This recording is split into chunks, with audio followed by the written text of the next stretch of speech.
it's just an important thing to say because I think there's this like belief where we see a lot of people boast, I had a 6-figure launch last year, so you should hire me as your coach because I had one 6-figure launch. It's like, cool.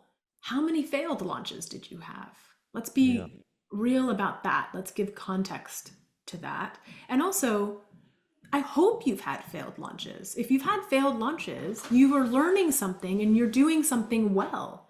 And you're hopefully every single time you learn something from those, right? Mm. Yeah. So, and sometimes it's like, oh gosh, don't say yes to an event if you're not going to have the product in hand. There's a lesson.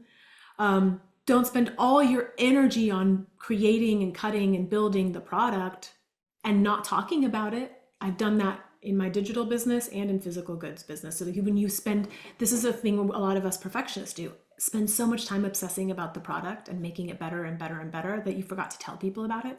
Yes. And you're like, oh yeah, my program's launching next week. Do you want it? It's going to be amazing. And people are like, well, it's next week. I'm busy. I don't have time for that. Or Yep. I've definitely had that where I've gotten on sales calls with people and I would say, this happened to me last year once. Oh, my accelerator starts next week. And this person was like, gosh, you just haven't been talking about it at all. Like, did you even do a launch? Good feedback. Thank you. I obviously haven't been talking about it enough. Yeah. So I feel like I've made a million mistakes. I mean, Yep. bad partners, hiring people without a clear contract because you just trust them and like them. That's a doozy.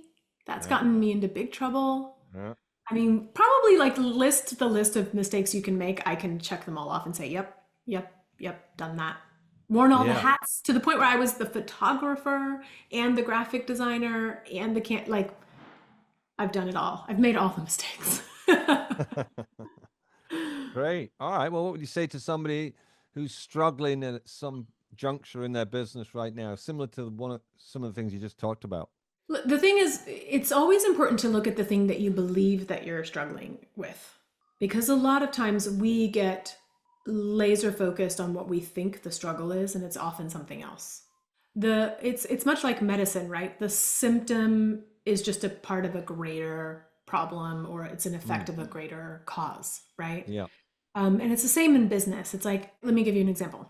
A lot of people come to me, and even though I've made content about this and I've made trainings about this, they'll still come to me and say, I just need more leads. I just Mm. need more leads in my business. If I just had more leads, everything would be fine. That is never the problem. I've been coaching for years and it has never been the case.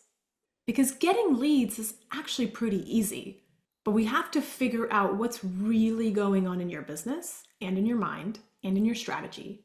Where are the gaps? What's missing? Is it in your pricing? Is it in your product? Is it in how you're talking about the product? Is it in your offer suite? Is it in your messaging?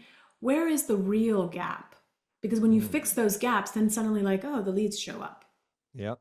right? Or is it just that you are trying on somebody else's strategy because they told you it worked and you haven't figured out what's the right strategy for you, your business, and your audience, Mm. right? So that's a Yep. really common one where people are like, you know what, can you just get me more leads? If I just got more leads, I'd be fine. I'm Yep. like, well, if that were true, that last lead gen VA you hired or that last cold outreach email company you hired would have worked and would have solved your problem.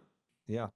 Well, I often say, what's the limit on the business is not, it's not those structures, it's not those things, it's the business owner, it's what's going on between the ears.